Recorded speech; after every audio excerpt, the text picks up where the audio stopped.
Hello बच्चों, कैसे हैं आप। मेरा नाम डॉक्टर ज्योति सिंह है और आज मैं आपके साथ डिस्कस करूंगी क्लास 12th की हिंदी एनसीईआरटी बुक से चैप्टर भक्तिन। तो इस चैप्टर को लिखा है महादेवी वर्मा जी ने। और भक्तिन जो है उनकी एक जो है हाउस हेल्प थी, ठीक है। और भक्तिन का व्यक्तित्व ऐसा था कि महादेवी वर्मा उससे बहुत ज्यादा प्रभावित थी और उसके जीवन के संघर्षों का, ठीक है, वो उन्होंने इस भक्तिन चैप्टर में डिस्कस किया है।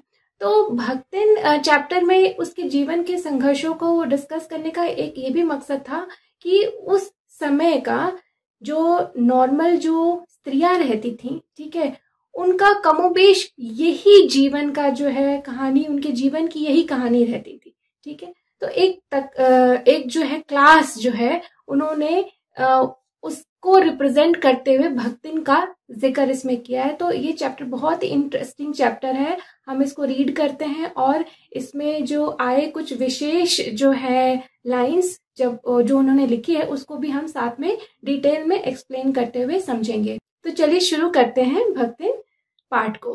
तो छोटे कद और दुबले शरीर वाली भक्तिन अपने पतले ओंठों के कोनों में दृढ़ संकल्प और छोटी आंखों में एक विचित्र समझदारी लेकर जिस दिन पहले पहले मेरे पास आ उपस्थित हुई थी, तब से आज तक एक युग का समय बीत चुका है। एक युग मतलब 10 साल बीत चुके हैं।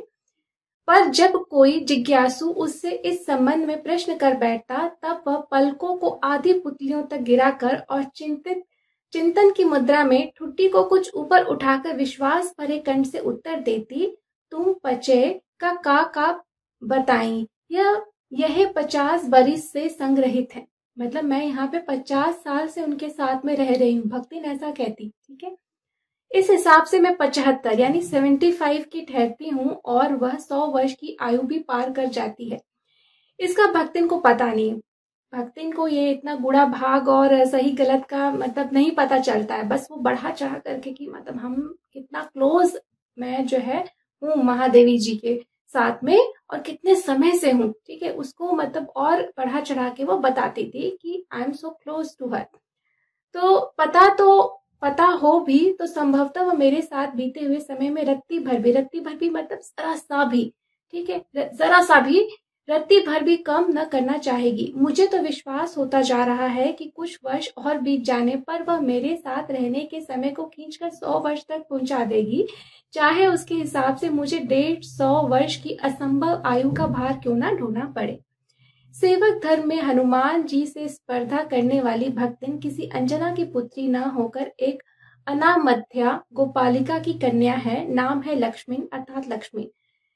पर जैसे मेरे नाम की विशालता मेरे लिए दुर्वह है। दुर्वह मतलब कि उस नाम को निभाना बहुत मुश्किल है। नाम का अर्थ जो है उस अर्थ को निभा पाना बहुत मुश्किल है। महादेवी जैसे नाम है उनका, वैसे ही लक्ष्मी की समृद्धि भक्तिन के कपाल को कुंचित रेखाओं में नहीं बंध सकी। तो भक्तिन जो है उनका असली नाम जो है लक्ष्मी है। अब लक्ष्मी का मतलब खूब पैसा रुपया, पर जो भक्तिन है लक्ष्मी है वो गरीब है, तो नाम की सार्थकता तो वहां पे सिद्ध नहीं हो पा रही है। तो ये कहना चाह रही हैं। तो वैसे तो जीवन में प्राय सभी को अपने अपने नामों का विरोधाभास लेकर जीना पड़ता है। जैसे माँ बाप तो अच्छे से अच्छा नाम रखते हैं कि क्या पता अच्छा नाम रखने से किस्मत भी अच्छी हो जाए, लेकिन ज्यादातर मामलों में हमें ये देखना पड़ता है कि नाम तो बहुत खूबसूरत होता है, नाम अच्छा होता है, लेकिन उस नाम का हमारे जीवन या हमारी किस्मत के साथ सामंजस्य नहीं हो पाता है, ठीक है। जैसे किसी बच्चे का नाम सरस्वती रख दिया है, लेकिन वो पढ़ने में बहुत कमजोर है, तो अब नाम की सार्थकता कहाँ रह गई। सरस्वती कहाँ विद्या की देवी, और वो मतलब पढ़ने में उतनी कुशाग्र नहीं है। तो इस तरीके से लगभग सभी को अपने नाम का विरोधाभास लगभग समाज में झेलना पड़ता है, क्योंकि माँ बाप अच्छे से अच्छा हमारे लिए सोचते हैं, लेकिन हमारी किस्मत में कुछ और ही लिखा रहता है।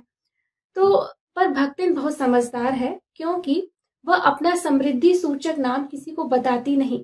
केवल जब नौकरी की खोज में आई थी, तब ईमानदारी का परिचय देने के लिए उसने शेष इतिवृत्त मतलब बाकी डिटेल्स के साथ, ठीक है, शेष इतिवृत्त के साथ यह भी बता दिया, पर इस प्रार्थना के साथ कि मैं कभी नाम का उपयोग न करूं। उपनाम रखने की प्रतिभा, उपनाम मतलब जो घर का नाम, पुकारने का नाम, उसको उपनाम कहते हैं, उपनाम रखने की प्रतिभा होती तो मैं सबसे पहले उसका प्रयोग अपने ऊपर करती। इस तथ्य को देहातिन क्या जाने। देहातिन यहाँ लक्ष्मी को कह रही है, वो देहात में रहती थी, गांव में रहने वाले को जैसे देहात होता है वैसे देहातिन। इसी से जब मैं कंडी माला देकर उसका नया नामकरण किया तब वह भक्तिन जैसे कवित्व ही नाम को पाकर भी गदगद हो उठी। गदगद हो उठना मतलब बहुत खुश हो गई। ठीक है, भक्तिन नाम क्यों रखा उन्होंने? क्योंकि उसने अपने गले में कंडी की माला पहन रखी थी, जैसे पूजा पाठ करने वाले लोग पहनते हैं उस तरीके से। तो उन्होंने उसको देख के उसका घर का नाम भक्तिन ही रख दिया। भक्तिन के जीवन का इतिवृत्त बिना जाने हुए उसके स्वभाव का पूर्णतः क्या अंशतः समझना भी कठिन हो जाता। पूर्णतः मतलब पूरी तरीके से, अंशतः मतलब जरा सा ऊपर ऊपर से भी। तो पूरा तो छोड़ दीजिए, थोड़ा बहुत भी अगर आपको भक्तिन के बारे में जानना है तो उसके बैकग्राउंड को, उसके इतिहास को जाने बिना आप उसको जरा सा भी नहीं समझ पाएंगे कि वो ऐसी है तो है कैसे, कैसे वो इस तरह से बिहेव कर रही है। सो वह ऐतिहासिक चूसी में गांव प्रसिद्ध एक सूरमा की इकलौती बेटी ही नहीं, वो एक सूरमा की बेटी थी, मतलब जो पहलवान होते हैं। विमाता की किवदंती मतलब आंख की किरकिरी थी, विमाता उसको पसंद नहीं करती थी। विमाता की किवदंती बन जाने वाली ममता की छाया में भी पली उसकी सौतेली माँ थी। 5 वर्ष की वय में उसे हंडिया ग्राम के एक संपन्न गोपालक की सबसे छोटी पुत्र वधु बनाकर पिता ने शास्त्र से 2 पग आगे रहने की ख्याति कमाई और नववर्षीय युवती का गौना देकर विमाता ने बिना मांगे पराया धन लौटाने वाले महाजन का पुण्य लूटा। तो उस वक्त क्या था, उस वक्त का समाज ऐसा था कि लड़कियों को बहुत बोझ माना जाता था। तो जो आदमी या जो लोग जो है अपने पुत्री का जल्द से जल्द विवाह कर देते थे, उनको समाज में बड़े ही मतलब अच्छी निगाहों से देखा जाता था कि पराया धन हमने जल्दी से जो है किसी को दे दिया तो वो उसको जो है पुण्य का मतलब कि कन्या दान कर दिया, मतलब हमने पुण्य कमा लिया। इस तरह का जो है एक मेंटल सेटअप था उस टाइम पे। ठीक है, तो जल्दी से जल्दी। और गौना मतलब क्या होता था, जब कम उम्र में शादी होती थी तो लड़कियों की शादी तो हो गई लेकिन वो उसी वक्त ससुराल नहीं जाती थी। वो 2 साल 3 साल 4 साल जितना भी टाइम हो, ठीक है, वो मेच्योर होने तक अपने मायके में ही रहती थी, बस उनकी शादी हो गई होती थी और जब वो बड़ी हो जाती थी तब उनका गौना किया जाता था। लेकिन यहाँ उसकी सौतेली माँ थी, तो जैसे ही उसकी शादी हुई 5 वर्ष में, थोड़े दिनों बाद ही कच्ची उम्र में ही उसकी माँ ने उसको गौना भी करके उसके ससुराल में उसको भेज दिया। ठीक है, और समाज में एक अपना नाम कमाया कि देखो हमने मतलब कितना बढ़िया काम किया है। सो पिता का उस पर अगाध प्रेम होने के कारण, मतलब पिता उसको बहुत प्यार करते थे, स्वभावतः ईर्ष्यालु और संपत्ति की रक्षा में सतर्क विमाता ने उसके मरणांत रोग का समाचार तब भेजा जब वो मृत्यु की सूचना भी बन चुका था, मतलब वो मर चुका था तब उसकी बेटी को बताया, मतलब उसके ससुराल में संदेशा भेजा कि भाई जो है ये बीमार है या मर गए हैं। तो रोने पीटने के अपशकुन से बचने के लिए सास ने भी उसे कुछ न बताया। तो पहले के समय में क्या होता था कि घर के आंगन में किसी का शोक मनाना, किसी के लिए रोना पीटना, किसी के मर जाने का समाचार सुनना बड़ा अपशकुन माना जाता था। पहले के लोग इन सब चीजों को बड़ा ही ज्यादा तवज्जो देते थे। तो सास ने सोचा कि भाई अब ये समाचार अपने बहू को दूंगी, इस वक्त तो रोने पीटने लगेगी और मेरे घर में बड़ा जो है कोहराम मच जाएगा। तो वो ये नहीं चाहते थे कि ये सब यहाँ पे घर में शोक मने, और शोक मनाने के बाद जो है घर में खाना नहीं बनता और बड़ी सारे रिचुअल्स को फॉलो करना पड़ता है। ठीक है, तो वो ये सब नहीं चाहती थी। तो उसने क्या कहा कि अपनी बहू को कि तुम, लक्ष्मी को, कि तुम ना अपने मायके चली जाओ, अपने नैहर चले जाओ। नैहर मतलब मायका। तो ये भी बहुत आश्चर्य हो गई कि अरे ऐसे कैसे मेरी सास मुझे मेरे मायके जाने के लिए कह रही है। ये अप्रत्याशित था। अप्रत्याशित मतलब इसको उम्मीद नहीं थी कि मेरी सास भी ऐसा कह सकती है, लेकिन खुशी तो हुई उसको। तो जब वो इस अप्रत्याशित अनुग्रह ने उसके पैरों में जो पंख लगा दिए थे वे गांव की सीमा में पहुंचते ही जड़ गए। मतलब जो एक्साइटमेंट उसके अंदर क्रिएट हो गया था, अरे वाह मैं अपने मायके जा रही हूँ। लेकिन जब घर पहुंची, घर पहुंचने से पहले ही उसको गांव में एक सन्नाटा पसरा दिखा, तो उसको लग गया कि कुछ तो गड़बड़ है। सो हाय लक्ष्मी अब आई कि अस्पष्ट पुनरावृत्तियां और स्पष्ट सहानुभूतिपूर्ण दृष्टियां उसे घर तक ठेल ले आई। तो बार बार जो उसकी माँ है वो कह रही थी पुनरावृत्तियां, मतलब फिर बार बार दोहराई थी, अब आ रही हो, अब आ रही हो, अब आ रही हो। मतलब एज इफ की जैसे कि उसने तो बहुत पहले बता रखा था पर तुम जानबूझ के लेट आई हो। ठीक है, पर वहां न पिता का चिन्ह शेष था, मतलब पिता का अंतिम संस्कार हो चुका था, न वे माता के व्यवहार में शिष्टता का लेश था। लेश मतलब जरा सा भी शिष्टाचार नहीं था, बिल्कुल भी, मतलब कि आओ आई हो तो पानी पियो, बैठो, देखो ये हो गया, कुछ भी नहीं, कुछ भी नहीं। तो दुख से शिथिल और अपमान से जलती हुई वह उस घर में पानी भी पिए बिना उल्टे पैरों ससुराल लौट पड़ी। सास को खरी खोटी सुनाकर उसने विमाता पर आया हुआ क्रोध शांत किया और पति के ऊपर गहने फेंक फेंक कर उसने पिता के चिर विछोह की मर्म व्यथा व्यक्त की। जीवन के दूसरे परिच्छेद, जीवन का दूसरा परिच्छेद मतलब दूसरा फेज, ठीक है, में भी सुख की अपेक्षा दुखी अधिक है। ठीक है, सुख तो था नहीं, दुखी, इसमें इस फेज में भी दुखी आया कैसे, जब उसने गेहूं रंग और बटिया जैसे मुख वाली पहली कन्या के 2 संस्करण और कर डाले, तब सास और जेठानियों ने ओट पिचकार कर उपेक्षा प्रकट की। गेहुआ रंग मतलब थोड़ा सा भूरा रंग, काला रंग, ठीक है, तो उस वक्त गोरे रंग को बड़ा जो है महत्व दिया जाता था, और बटिया जैसे मुख वाली मतलब नैन नक्श उतने शार्प नहीं, मतलब सुंदर नहीं, ठीक है, बहुत खूबसूरत नहीं, ओके ओके टाइप से। बटिया जैसा मुख मतलब बदसूरत ही कह लो आप, ठीक है, कि लड़कियां तो एक तो रंग काला, ऊपर से मुंह भी बटिया जैसा, बटिया जैसा मतलब सुंदर नहीं, ठीक है, बदसूरत।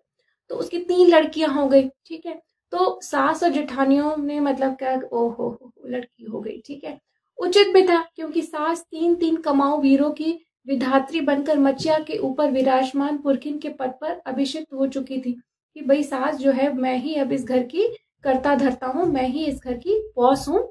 तो विराजमान पुरखिन बन चुकी थी, और दोनों जेठानियां काक भुषिंडी जैसे काले लालों की क्रमबद्ध सृष्टि करके इस पद के लिए उम्मीदवार थी। तो जो उसकी जेठानियां थी, उनके 2 लड़के थे, मतलब काले काले मोटे मोटे 2 लड़के थे।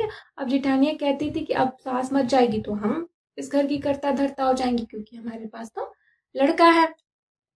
छोटी बहू के लीक छोड़कर चलने के कारण उसे दंड मिलना आवश्यक हो गया। मतलब अब जैसे लड़का पैदा करना एक परंपरा थी, अब लड़का ना पैदा करके वो लड़कियां पैदा कर रही थी, मतलब इसमें उसका कोई दोष नहीं था, लेकिन फिर भी उसकी लड़कियां हो रही थी, तो इसका दंड मिलना था।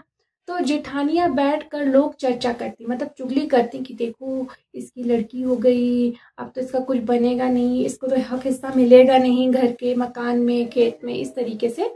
और उनके कलूटे लड़के धूल उड़ाते, वह मट्ठा फेरती, कूटती, पीसती, रांगती, और उसकी नन्ही लड़कियां गोबर उठाती, कंडे पाती, ठीक है। जेठानियां अपने भात पर सफेद राब रगड़कर गाढ़ा दूध डालती और अपने लड़कों को औटते हुए दूध पर से मलाई उतार कर खिलाती। तो लड़कों की खूब सेवा पानी होती और लड़कियों को ज्यादा भाव नहीं दिया जाता। वह काले गुड़ की डाली के साथ कटौती में मट्ठा पाती और उसकी लड़कियां चने बाजरे की घुघरी चबाती। इस दंड विधान के भीतर कोई ऐसी धारा नहीं थी जिसके अनुसार खोटे सिक्कों की टकसाल जैसी पत्नी से पति को विरक्त किया जा सके। खोटे सिक्का मतलब यहाँ लक्ष्मी को ही कहा जा रहा है, कि मतलब उसने लड़का नहीं पैदा किया, इसलिए वो खोटा सिक्का है, मतलब बिना किसी काम। खोटा सिक्का क्या होता है? खोटा सिक्का मतलब वो चीज जो इसका कोई वैल्यू ना हो, बिना काम के हो। तो अब उसने लड़का नहीं पैदा किया, इसलिए उसको खोटा सिक्का, ठीक है, इसलिए उसको खोटा सिक्के की टकसाल कहा जा रहा है, कि जो लड़कियां होती हैं वो खोटा सिक्का होती हैं, और लड़कियों को पैदा करने वाली खोटे सिक्के की टकसाल है। अगर लड़का पैदा करती तो वो खरा सिक्का होता, ठीक है। तो ये चीज है। लेकिन लक्ष्मी के साथ क्या था कि उसका पति उसको बहुत मानता था। सारी चुगली चबाई की परिणति उसके पत्नी प्रेम को बढ़ाकर ही होती। तो सब लोग उसकी बुराई करते, लेकिन इस बुराई के बावजूद भी उसके मन में अपनी पत्नी के लिए प्रेम और बढ़ता। जेठानियां बात बात पर धमाधम पीटी कूटी जाती, वहीं जेठानियां जिन्होंने लड़का पैदा किया था वो बात बात पर मतलब मार पिटाई होती है उनके साथ, उनके पति उनको पीटते, पर उसके पति ने कभी उंगली भी नहीं छुआई, मतलब कभी नहीं इस तरह से मार पिटाई की उसके साथ। वह बड़े बाप की बड़ी बात वाली बेटी को पहचानता था, वो जानता था कि जो है लक्ष्मी बहुत मेहनती है, काम की बहुत, जो अपने जमान की बहुत पक्की है, सच्ची है और ईमानदार है। इसके अतिरिक्त परिश्रमी, तेजस्विनी और पति के प्रति रोम रोम से सच्ची पत्नी को वह चाहता भी बहुत रहा होगा, क्योंकि उसके प्रेम के बल पर ही पत्नी ने अलगौझा करके सबको अंगूठा दिखा दिया। अलगौझा मतलब परिवार में अलग कर लिया, अपना चूल्हा अलग कर लिया, ठीक है, अपना सब कुछ खेत बाड़ी बांट दिया, जो भी घर मकान की समय रहते ही, अपने पति के रहते ही अब पति रेडी हो गया अलग होने के लिए, इट मीन्स कि पति अपनी पत्नी के कहे अनुसार ही चलता था। तो काम वही करती थी, इसलिए गाय भैंस खेत खलिहान अमराई के पेड़ आदि के संबंध में उसी का ज्ञान बहुत बढ़ा चढ़ा था। मतलब सब काम वो करती थी तो उसको पता था कौन सा आम का पेड़ अच्छा है, कौन सी खेत खलिहान अच्छा है, कहाँ उपज ज्यादा होती है, सब कुछ उसको पता था। तो उसने छांट छांट कर ऊपर से असंतोष की मुद्रा के साथ और भीतर से पुलकित होते हुए जो कुछ लिया वह सबसे अच्छा भी रहा। तो उसने क्या कहा कि अरे ये अच्छा नहीं है, चलो कोई बात नहीं, इसको मैं ले लेती हूँ, मेरी तो लड़कियां आई है ना, तुम ये वाला ले लो, अच्छा है वो। तो ऐसा दिखाया ऊपर से कि मैं अच्छा नहीं ले रही हूँ, लेकिन अंदर से उसको पता था कि ये ही अच्छा है। लेकिन इसके साथ ही वो परिश्रमी थी, निरंतर परिश्रम करती थी, तो अच्छा भी लिया और उसमें उसने परिश्रम किया तो वो और अच्छा हो गया। ठीक है, साथ ही परिश्रमी दंपत्ति के निरंतर प्रयास से उनका उसका सोना बन जाना भी स्वाभाविक हो गया। धूमधाम से बड़ी लड़की का विवाह करने के उपरांत पति ने घरौंदे से खेलती हुई 2 कन्याओं और कच्चे गृहस्थी का भार 29 वर्ष की पत्नी पर छोड़कर संसार से विदा ली। 29 साल की उम्र में लक्ष्मी जो है विधवा हो गई। जब वह मरा तब उसकी अवस्था 36 वर्ष की कुछ होगी। जब पर पत्नी आज उसे बुढ़ऊ कहकर स्मरण करती है, उसको बुढ़ऊ कहकर याद करती है। भक्ति सोचती है कि जब वह बूढ़ी हो गई तब क्या परमात्मा के यहाँ वे भी बूढ़ा न गए होंगे, अतः उन्हें बुढ़ऊ न कहना उनका घोर अपमान है। हाँ, तो भक्तिन के हरे भरे खेत, मोटी ताजी गाय भैंस और फलों से लदे पेड़ देखकर जेठ जिठौते के मुंह में पानी भर आना ही स्वाभाविक था। इन सब की प्राप्ति तो तभी संभव थी जब भय्यू मतलब लक्ष्मी, ठीक है, भाई की पत्नी का दूसरा घर कर लेती, मतलब दूसरी शादी कर लेती लक्ष्मी, तो ये जो सारा उसका प्रॉपर्टी है ये सब उनका हो जाता। ठीक है, लेकिन पर जन्म से खोटी भक्तिन इसके चकमे में आई ही नहीं। उसने क्रोध से पांव पटक पटक कर आंगन के कपायमान करते हुए कहा, हम कुकरी बिलौरी न होए, मतलब मैं कुत्ता बिल्ली नहीं हूँ। ठीक है, हमार मन पुसाई, मतलब मेरा मन होगा तो, मेरे मन को अच्छा लगेगा तो, हमार मन पुसाई तो हम दूसर के जाब, नहीं तो तुम्हारे बच्चे की छाती पे हो रहा भूजब और राज करब, समझे रहो।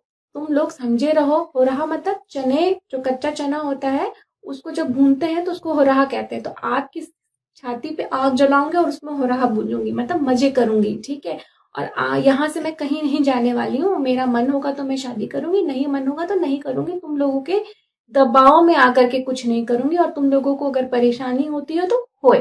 ठीक है, तो उसने ससुर, अजिया ससुर और जाने के पीढ़ियों के ससुर गणों की उपार्जित जगह जमीन में से सुई की नोक बराबर भी देने की उदारता नहीं दिखाई। इसके अतिरिक्त गुरु के कान फुकवाना, कंडी बांध और पति के नाम पर घी से चिकने केशों को समर्पित कर अपने कभी न टलने की घोषणा कर दी। उसने मतलब एक तरीके से वैराग्य धर्म ले लिया। उसने कंडी की माला धारण कर ली, अपने बाल जो है कटवा लिए। ठीक है, भविष्य में भी संपत्ति सुरक्षित रखने के लिए उसने छोटी लड़कियों के हाथ पीले कर उन्हें ससुराल पहुंचाया। छोटी लड़कियों की भी उसने जल्दी शादी कर दी और पति के चुने हुए बड़े दामाद को घर जमाई बनाकर रखा। उसने बड़ी बेटी के जो था उसका पति, उसको घर जमाई बना रख दिया कि प्रॉपर्टी मेरी सुरक्षित रहे।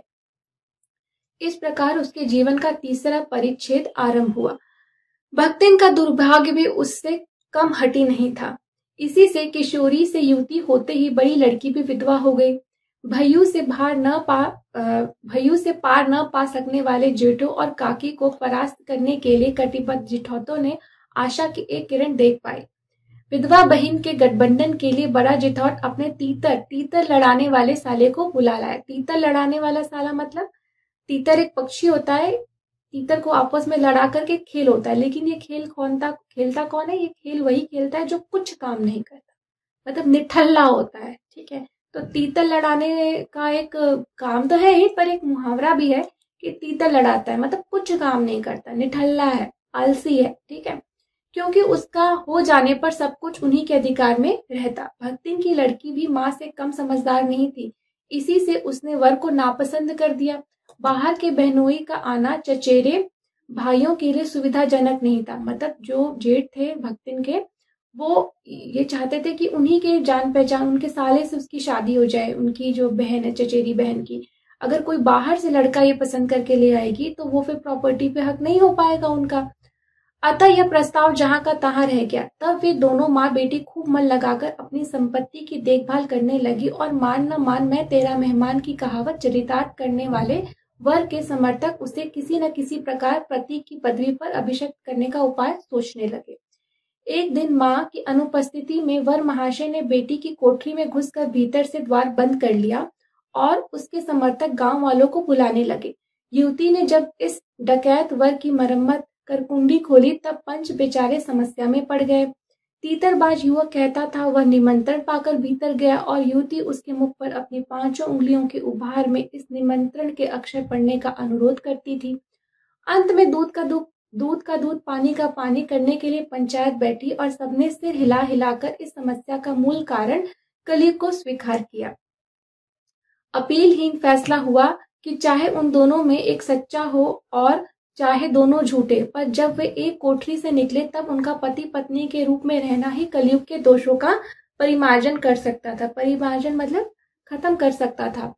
अपमानित बालिका ने ओंठ काट कर लहू निकाल लिया और माँ के आग्नेय नेत्रों से गले पड़े दामाद को देखा। संबंध कुछ सुखकर नहीं हुआ क्योंकि दामाद अब निश्चिंत होकर तीतर लड़ाता था और बेटी विवश क्रोध से जलती रहती। इतने यत्न से संभाले हुए गाय डोर खेती बाड़ी जब पारिवारिक द्वेष में ऐसे झुलस गए कि लगान अदा करना भी भारी हो गया। सुख से रहने की कौन कहे। अंत में एक बार लगान न पहुंचने पर जमींदार ने भक्तिन को बुलाकर दिन भर कड़ी धूप में खड़ा रखा। यह अपमान तो उसकी कर्मठता में सबसे बड़ा कलंक बन गया। अतः उस दूसरे ही दिन भक्तिन कमाई के विचार से शहर आ पहुंची। घुटी हुई चांद की मोटी मैली धोती से ढाके और मानो सब प्रकार की आहट सुनने के लिए कान कपड़े से बाहर निकाले हुए भक्तिन जब मेरे यहाँ सेवक धर्म में दीक्षित हुई तब उसके जीवन के चौथे और संभवतः अंतिम परिच्छेद का जो अत हुआ, अत मतलब जो शुरुआत हुई, उसकी इति अभी दूर है, उसकी समाप्ति अभी दूर है। भक्तिन की वेशभूषा में गृहस्थ और वैरागी का सम्मिश्रण देखकर मैंने शंका से प्रश्न किया, क्या तुम खाना बनाना जानती हो? उत्तर में उसने ऊपर के ओंठ को सिकोड़ और नीचे के अध को कुछ बढ़ाकर आश्वासन की मुद्रा के साथ कहा, ये कौन बड़ी बात है। रोटी बनाए जानित है, दाल राग लेत है, साग भाजी छौंक सकित है और बाकी का रहा, मतलब सब कुछ मैं कर लेती हूँ। दूसरे दिन तड़के ही सिर पर कई लोटे औंधा कर उसने मेरी धुली धोती जल के छींटों से पवित्र कर पहनी और पूर्व के अंधकार और मेरी दीवार से फूटते हुए सूर्य और पीपल का 2 लोटे जल से अभिनंदन किया। 2 मिनट नाक दबाकर जप करने के उपरांत जब वह कोयले की मोटी रेखा से अपने साम्राज्य की सीमा निश्चित कर चौके में प्रतिष्ठित हुई तब मैंने समझ लिया कि इस सेवक का साथ टेढ़ी खीर है। मतलब बहुत ही ज्यादा जो है वो मतलब अपने चीजों को लेके बहुत ही ज्यादा स्ट्रिक्ट थे। ठीक है। अपने भोजन के संबंध में नितांत वितराग मतलब कोई मेरी खास चॉइस नहीं है, जो है मैं खा ले, ऐसा कुछ नहीं है। पर भी मैं पाक विद्या के लिए परिवार में प्रख्यात हूँ। मतलब महादेवी जी बहुत अच्छा खाना बनाती थी, पर ऐसा नहीं था कि वो बहुत जैसे कि उनका बहुत खास रुचि हो कि इसमें इस तरह का ही मैं खाऊंगी, लेकिन खाना वो अच्छा बनाती थी। और कोई भी पाक कुशल दूसरे के काम में नुक्ताचीनी मतलब कमी निकालना, ठीक है, किए बिना किए रह नहीं सकता। पर जब छूत पाक पर प्राण देने वाले व्यक्तियों का बात बात पर भूखा मरना स्मरण हो आया और भक्तिन की शंकाकुल दृष्टि में छुपे हुए निषेध का अनुभव किया, तब कोयले की रेखा मेरे लिए लक्ष्मण के धनुष से खींची हुई रेखा के सामने दुर्लभ उठी। पर जब मैंने देखा कि वो बहुत स्टबर्न है, बहुत जिद्दी है, मतलब बुराई को भी स्वीकार नहीं करती है कि अरे रोटी मोटी बनी है, कहाँ मोटी बनी है, अच्छी बनी है, करकरी बनी है, वो मतलब कोई भी जो भी आप उसको फीडबैक दोगे वो स्वीकार नहीं करती थी। तो इन्होंने बोला कि ना बोलना ही मेरे लिए इज्जत बचाने जैसा है। तो यही चीज यहाँ पे लिखी है इन्होंने। तो निरुपाय अपने कमरे में बिछौने पे पड़कर नाक के ऊपर खुली हुई पुस्तक स्थापित कर मैं चौके में पीढ़े पर आसीन अनधिकारी को भूलने का प्रयास करने लगी। भोजन के समय जब मैंने अपनी निश्चित सीमा के भीतर निर्दिष्ट स्थान ग्रहण कर लिया तब भक्ति ने प्रसन्नता से लबालब दृष्टि और आत्मसंतुष्टि से आपल्लवित मुस्कुराहट के साथ मेरी फूल की थाली मतलब पीतल की थाली में मैं एक अंगुल मोटी और गहरी काली चित्तीदार 4 रोटियां रखकर उसे टेढ़ी कर गाढ़ी दाल परोस दी। पर जब उसके उत्साह पर तुषारपात करते हुए मैंने रुआंसे भाव से कहा, यह क्या बनाया है, तब वह हतबुद्धि हो गई। अब जब एक तो इसको किचन में आने नहीं दिया कि नहीं भाई ये मेरा एरिया है, तुम यहाँ नहीं आओगी, तो महादेवी जी भाई नहीं गई। लेकिन जब खाना परोसा तो बोली ये क्या बनाया है, तो फिर बोल लगी कि अरे भाई इसको तो पसंद ही नहीं आ रहा है। रोटियां अच्छी सेकने के प्रयास में कुछ अधिक खरी हो गई हैं, पर अच्छी हैं। तरकारियां थी, पर जब दाल बनी है तब उनका क्या काम, मतलब सब्जी नहीं बनाई थी, दाल रोटी खिला रही है उनको, ठीक है। शाम को दाल न बनाकर तरकारी बना दी जाएगी। दूध घी मुझे अच्छा नहीं लगता, नहीं तो सब ठीक हो जाता। अब न हो तो अमचूर और लाल मिर्च की चटनी पीस ली जावे, उसमें उससे भी काम न चले तो वह गांव से लाई हुई गठरी में से थोड़ा सा गुड़ देगी। और शहर के लोग क्या कला बत्तू खाते हैं, फिर वह कुछ अनाड़िन या फूहड़ नहीं।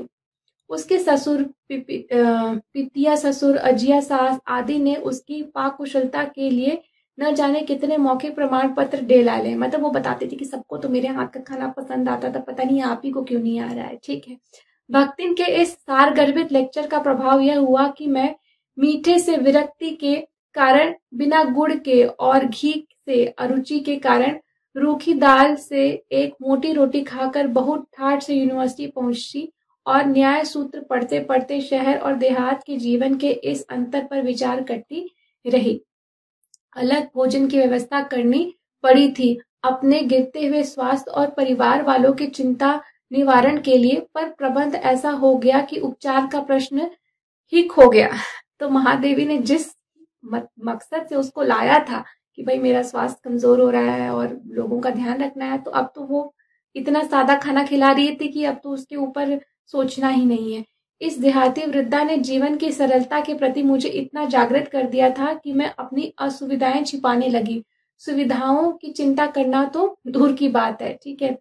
इसके अतिरिक्त भक्तिन का स्वभाव ही ऐसा बन चुका है कि वह दूसरों को अपने मन के अनुसार बना लेना चाहती है कि भाई जैसा मैं सोचती हूँ तुम वैसे ही रहो, ठीक है, मैं ही ठीक हूँ, ठीक है, जो मैं सोचती हूँ वही सही है। इस तरह से मतलब डोमिनेटिंग नेचर था उसका।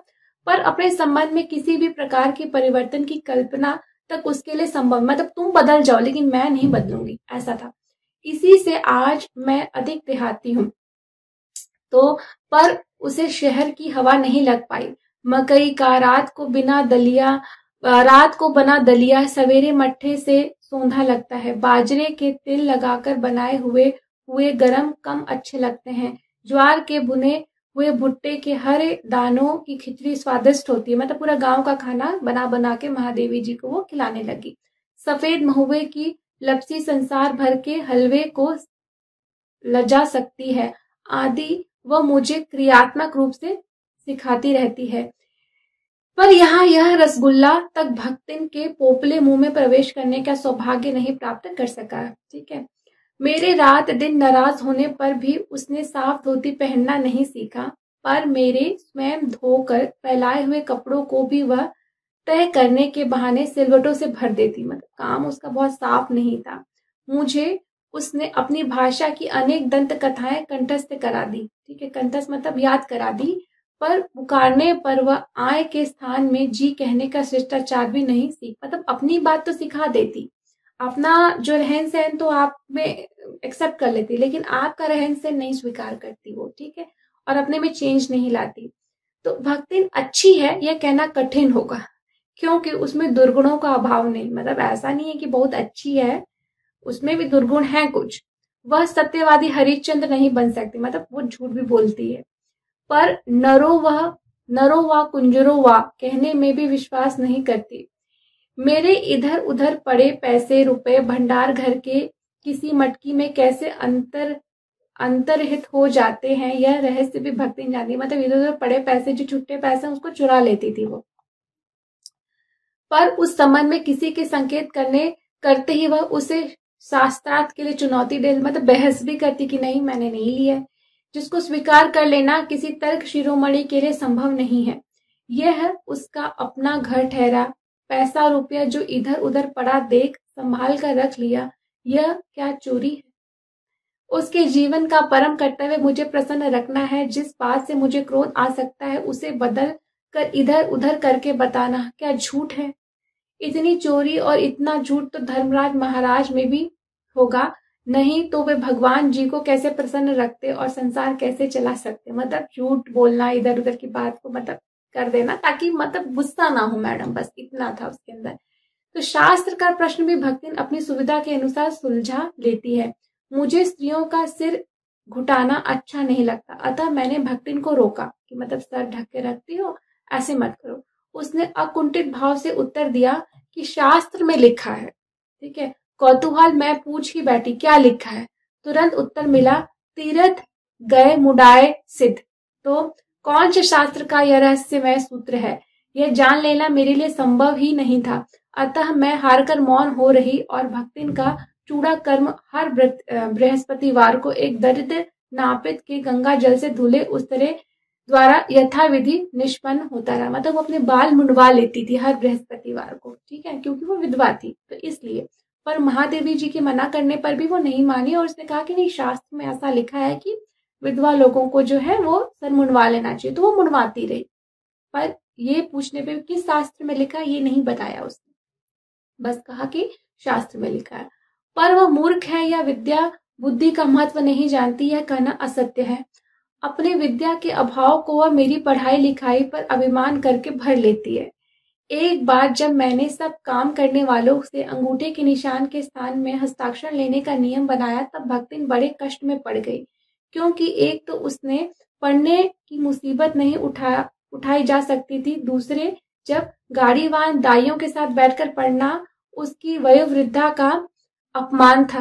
भाई सबके साथ बैठ के पढ़ना उसको अच्छा नहीं लगता था। अतः उसने कहना आरंभ किया, हमारे मालकिन तो रात दिन किताबें माँ गड़ी रहत है, अब हमहू पढ़े लागब तो घर गृहस्थी कौन देखी। मतलब मैं भी पढ़ने लगूंगी तो ये सब काम धाम कौन देखेगा, कोई तो चाहिए ना काम धाम देखने के लिए।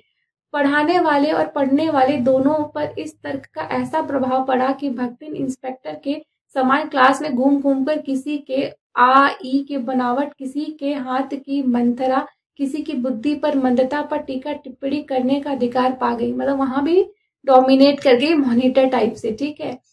और उसे तो अंगूठा निशानी देकर वेतन लेना नहीं होता, इसी से बिना पढ़े ही वह पढ़ने वालों की गुरु बन बैठी। वह अपने तर्क ही नहीं, तर्कहीनता के लिए भी प्रमाण खोज लेने में पटु है, मतलब एक्सपर्ट है। अपने आप को महत्व देने के लिए ही वह अपनी मालकिन को असाधारण मतलब बताना चाहती है, पर इसके लिए भी प्रमाण की खोज ढूंढ आवश्यक हो उठती है। जब एक बार मैं उत्तर पुस्तकों और चित्रों को लेकर व्यस्त थी, तब भक्तिन सबसे कहती घूमी, बिचरौत रात दिन काम माँ झुकी रहती हैं और तुम पचे घूमती फिरती हो, चलो तनिक हाथ बटाए ले। मतलब वो सबको बोलती कि बेचारी इतना काम करें, जाओ जरा उन मालकिन का हाथ बटा दो। तो सब जानते थे कि ऐसे कामों में हाथ नहीं बटाया जा सकता। मतलब अब किताब कॉपी चेक करना, पढ़ाई लिखाई का काम देखना तो कोई और नहीं कर सकता ना। तो अब सब लोग बोलते नहीं भाई हम तो नहीं कर सकते हैं, ठीक है। अतः उन्होंने अपनी असमर्थता प्रकट कर भक्तिन से पिंड छुड़ाया।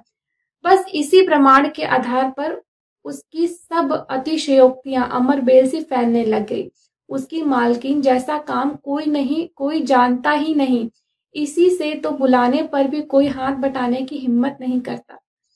पर वह स्वयं कोई सहायता नहीं दे सकती, इसे मानना अपनी हीनता स्वीकार करना है। इसी से वह द्वार पर बैठकर बार बार कुछ काम बताने का आग्रह करती, कभी उत्तर पुस्तकों को बांधकर, कभी अधूरे चित्र को कोने में रखकर, कभी रंग की प्याली धोकर और कभी चटाई को आंचल से झाड़कर।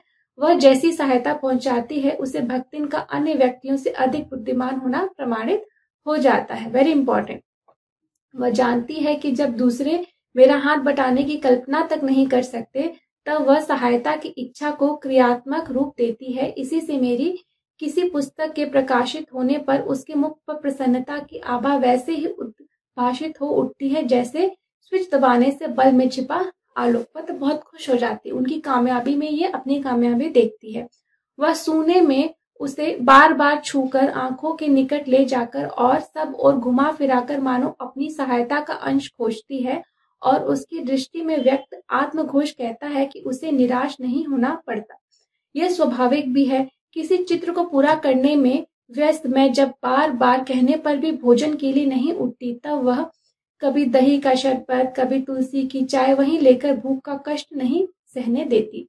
दिन भर के कार्यभार से छुट्टी पाकर जब मैं कोई लेख समाप्त करने या भाव को छंदबंद करने बैठती, तब छात्रावास की रोशनी बुझ चुकती है। मेरी हिरनी सोना तख्त के पैताने फर्श पर बैठकर पागुर करना बंद कर देती है। कुत्ता बसंत छोटी मच्छिया पर पंजों में मुख रखकर आंखें मूंद लेता है और बिल्ली गोधुली मेरे तकिए पर सिकुड़कर सो रहती है। पर मुझे रात की निस्तब्धता में अकेली न छोड़ने के विचार से कोने में दरी के आसन पर बैठकर बिजली की चकाचौंध से आंखें मिचमिचाती हुई भक्तिन प्रशांत भाव से जागरण करती है। मतलब महादेवी जी के साथ वो भी जगती रहती है रात को। वह ऊँगती भी नहीं, क्योंकि मेरे सिर उठाते ही उसकी धुंधली दृष्टि मेरी आंखों का अनुसरण करने लगती है। यदि मैं सिरहाने रखे रैक की ओर देखती हूँ तो वह उठकर आवश्यक पुस्तक का रंग पूछती है। यदि मैं कलम रख देती हूँ तो वह स्याही उठा लाती है, और यदि मैं कागज एक ओर सरका देती हूँ तो वह दूसरी फाइल टटोलती है। बहुत रात गए सोने पर भी मैं जल्दी ही उठती हूँ, और भक्तिन को तो मुझसे भी पहले जागना पड़ता है। सोना उछल कूद के लिए बाहर जाने को आकुल रहती है, पसंद नित्य कर्म के लिए दरवाजा खुलवाना चाहता है, और गोधुली चुड़ियों की चहचहाट में शिकार का आमंत्रण सुन लेती है। मेरे भ्रमण की भी एकांत साथिन भक्तिन ही रही। बदरी, केदार आदि के ऊंचे नीचे और तंग पहाड़ी रास्ते में जैसे वह हट करके मेरे आगे चलती रही है, वैसे ही गांव की धूल भरी पगडंडी पर मेरे पीछे रहना नहीं भूलती। किसी भी समय कहीं भी जाने के लिए प्रस्तुत होते ही मैं भक्तिन को छाया के समान साथ पाती। मतलब हर जगह महादेवी जी के साथ सुख दुख सब जगह रहती। युद्ध को देश की सीमा में बढ़ते देख जब लोग आतंकित हो उठे, तब भक्तिन के बेटी दामाद उसके नाती को लेकर बुलाने आ पहुंचे, पर बहुत समझाने बुझाने पर भी वह उनके साथ नहीं जा सकी। सबको वह देख आती है, रुपया भेज देती है, पर उनके साथ रहने के लिए मेरा साथ छोड़ना आवश्यक है, जो संभवतः भक्तिन को जीवन के अंत तक स्वीकार न होगा। जब गत वर्ष युद्ध के भूत ने वीरता के स्थान में पलायन वृत्ति जगा दी थी, तब भक्तिन पहले ही बार सेवक की विनीत मुद्रा के साथ मुझसे गांव चलने का अनुरोध करने आई। वह लकड़ी रखने के मचान पर अपनी नई धोती बिछाकर मेरे कपड़े रख देती, दीवार में कीले गाड़कर और उन पर तख्ते रखकर मेरी किताबें सजा देगी, धान के पुआल का गोंदरा बनवा कर और उस पर अपना कंबल बिछाकर वह मेरे सोने का प्रबंध करेगी। मेरे रंग, स्याही आदि को नई हंडियों में सजोकर रख देगी और कागज पत्रों को छींके में यथाविधि एकत्र कर देगी। मेरे पास वहां जाकर रहने के लिए रुपया नहीं है, यह मैंने भक्तिन के प्रस्ताव को अवकाश न देने के लिए कहा था। मतलब इन्होंने मना किया, अरे मेरे पास इतना पैसा नहीं है कि मैं तुम्हारे साथ गांव जाके रहूं, पर उसके परिणाम ने मुझे विस्मित कर दिया। अब फिर उसके जवाब में भक्तिन ने क्या कहा? भक्तिन ने परम रहस्य का उद्घाटन करने की मुद्रा बनाकर और पोपला मुंह में मतलब दांत नहीं था उसका, मुंह मेरे कान के पास लाकर हौले हौले बताया कि उसके पास 5 पीसी और 5 रुपया गड़ा है, मतलब सेव करके रखा है, उसी से वह सब प्रबंध कर लेगी। फिर लड़ाई तो कुछ अमरौती खाकर आई नहीं है, मतलब अमृत तो खा के लड़ाई आई नहीं है कि हमेशा चलती रहेगी, लड़ाई बंद हो जाएगी। जब सब ठीक हो जाएगा तब यहीं लौट आएंगी। भक्तिन की कंजूसी के प्राण पूंजीभूत होते होते पर्वताकार बन चुके थे, परंतु इस उदारता के डायनामाइट, मतलब इस तरीके से बोलना कि चलो मेरे पास इतना पैसा है, डायनामाइट ने क्षण भर में उन्हें उड़ा दिया। इतने थोड़े रुपए का कोई महत्व नहीं, परंतु रुपए के प्रति भक्तिन का अनुराग मतलब प्रेम इतना प्रख्यात हो चुका है कि मेरे लिए उसका परित्याग मेरे महत्व की सीमा तक पहुंचा देता है। मतलब जितने मैं महत्वपूर्ण हूं, उतना ही उसके लिए पैसा रुपया भी महत्वपूर्ण है। भक्तिन और मेरे बीच में सेवक स्वामी का संबंध है, यह कहना कठिन है, क्योंकि ऐसा कोई स्वामी नहीं हो सकता जो इच्छा होने पर भी सेवक को अपनी सेवा से हटा न सके, और ऐसा कोई सेवक भी नहीं सुना होगा जो स्वामी के चले जाने का आदेश पाकर अवज्ञा से हंस दे। मतलब केवल अगर कहा जाए कि केवल हम लोग, वो मेरी सर्वेंट है और मैं उसकी मालकिन हूँ, केवल इतना ही संबंध है, इससे कहीं बढ़ के संबंध है। ठीक है, भक्तिन को नौकर कहना उतना ही असंगत है, मतलब ठीक नहीं है, जितना अपने घर में बारी बारी से आने जाने वाले अंधेरे उजाले और आंगन में फूलने वाले गुलाब और आम को सेवक मानना। वे जिस प्रकार एक अस्तित्व रखते हैं, जिसे सार्थकता देने के लिए ही हमें सुख दुख देते हैं, उसी प्रकार भक्तिन का स्वतंत्र व्यक्तित्व अपने विकास के परिचय के लिए ही मेरे जीवन को घेरे हुए है। तो महादेवी जी कहती हैं भक्तिन केवल एक नौकर नहीं है, वो मेरे जीवन का एक अंग है। परिवार और परिस्थिति के कारण स्वभाव में जो विषमताएं मतलब जो गलतियां या जो मतलब कटुतापन आ गई हैं, हो गई हैं, उसके भीतर से एक स्नेह और सहानुभूति की आभा फूटती रहती है। इसी से उसके संपर्क में आने वाले व्यक्ति उसमें जीवन की सहज मार्मिकता ही पाते हैं। छात्रावास की बालिकाओं में से कोई अपनी चाय बनवाने के लिए दहली पर बैठी रहती है, कोई बाहर खड़ी मेरे लिए बने नाश्ते को चखकर उसके स्वाद की विवेचना करती रहती है। मेरे बाहर निकलते ही सब चिड़ियों के समान उड़ जाते हैं और भीतर आते ही यथास्थान विराजमान हो जाती हैं। इन्हें आने में रुकावट न हो, संभवतः इसी से भक्तिन अपना दोनों जून का भोजन सवेरे ही बनाकर ऊपर के आले में रख देती है और खाते समय चौके का एक कोना धोकर पाक छत के सनातन नियम से समझौता कर लेती है। ठीक है, तो छत पे ही खाती है वहीं पे।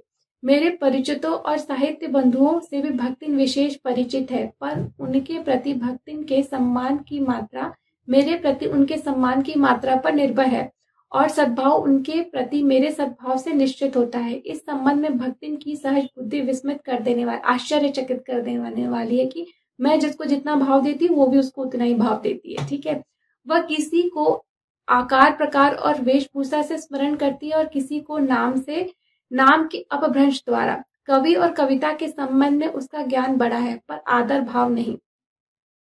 किसी के लंबे बाल और अस्त व्यस्त वेशभूषा देखकर वह कहती है का ओहु कवित्व लिखे जानत है, और तुरंत ही उसकी अवज्ञा प्रकट हो जाती। तब वो कुछ करिए धरिए ना, बस गली गली गाउत बजाउत फिरिए। तो मतलब किसी को मतलब वेशभूषा अगर अच्छा नहीं है, सुंदर नहीं है, स्मार्ट नहीं है, तो कहते हैं अरे ये भी कवि है, ज्यादा कुछ कर नहीं पाएंगे लाइफ में, क्यों ये तो दिखने में ही ऐसे हैं। तो वो लुक्स को देख करके जज करती थी। ठीक है, पर सबका दुख उससे प्रभावित कर सकता है। विद्यार्थी वर्ग में से कोई जब कारागार का अतिथि हो जाता, मतलब जेल चला जाता, तब उस समाचार को व्यथित भक्तिन बीता बिता भरे लड़कन का जेहल कलजुग रहा तौन रहा, अब परलय होई जाए उनकर माई का बड़े लाट तक लड़े का चाहिए, कहकर दिन भर सबको परेशान करती। मतलब जब किसी समाचार पत्र में किसी बच्चे के जेल जाने की खबर सुनती तो वो बोलती कि ये क्या कलयुग है, छोटे छोटे बच्चों को जो को जेल में डाल दे रहे हैं, उनकी माओं को बड़े बड़े कोर्ट तक जा जाके उनके लिए लड़ना चाहिए। ठीक है, तो बाबू से लेकर साधारण व्यक्ति तब सबके प्रति भक्तिन की सहानुभूति एक रस मिलती है। भक्तिन के संस्कार ऐसे हैं कि वह कारागार से वैसे ही डरती है जैसे यमलोक से। ऊंची दीवार देखते ही वह आंख मूंद कर बेहोश हो जाना चाहती है। उसकी यह कमजोरी इतनी प्रसिद्धि पा चुकी है कि लोग मेरे जेल जाने की संभावना बता बताकर उसे चिढ़ाते रहते हैं। वह डरती नहीं, यह कहना असत्य होगा, पर डर से भी अधिक महत्व मेरे साथ का ठहरता है। चुपचाप मुझसे पूछने लगती है कि वह अपनी क्या धोती साबुन से साफ कर लें, जिससे मुझे वहां उनके लिए लज्जित ना होना पड़े। क्या क्या सामान बांध ले जिससे मुझे वहां किसी प्रकार की असुविधा ना हो सके। ऐसी यात्रा में किसी को किसी के साथ जाने का अधिकार नहीं। यह आश्वासन भक्तिन के लिए कोई मूल्य नहीं रखता। वह मेरे न जाने की कल्पना से इतनी प्रसन्न नहीं होती जितनी अपने साथ न जा सकने की संभावना से अपमानित। भला ऐसे अंधेर हो सकता है जहां मालिक वहां नौकर। मालिक को ले जाकर बंद कर देने में इतना अन्याय नहीं, पर नौकर को अकेले मुक्त छोड़ देने में पहाड़ के बराबर अन्याय है। तो जब ये होता है कि महादेवी वर्मा को भी जेल में जाना है, तो वो बोलती आप जाएंगी तो मैं भी जाऊंगी। मालिक और नौकर को अलग नहीं किया जा सकता है, चाहे जो हो जाए। ऐसा अन्याय होने पर भक्तिन को बड़े लाट तक लड़ना पड़ेगा। किसी की माई यदि बड़े लाड तक नहीं लड़ी तो नहीं लड़ी, पर भक्तिन का तो बिना लड़े काम ही नहीं चल सकता। ऐसे विषम प्रतिद्वंदियों की स्थिति कल्पना में ही दुर्लभ है।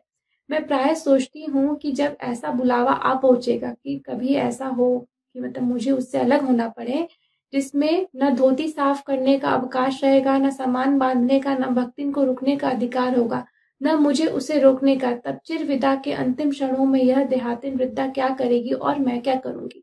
तो मतलब अगर भगवान के घर से कभी बुलावा आ जाए और हमें से किसी एक को तो जाना ही पड़ेगा आगे पीछे, तो क्या होगा? मैं उसके बिना कैसे रहूंगी और वो मेरे बिना कैसे रहेगी? इस सोच के ही जो है महादेवी वर्मा बहुत इमोशनल हो जाती हैं।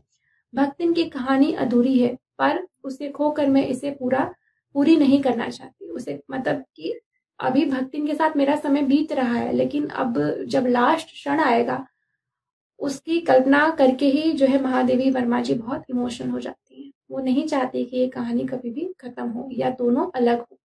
तो आई होप कि आपको ये चैप्टर अच्छे से समझ में आया होगा। So thank you so much.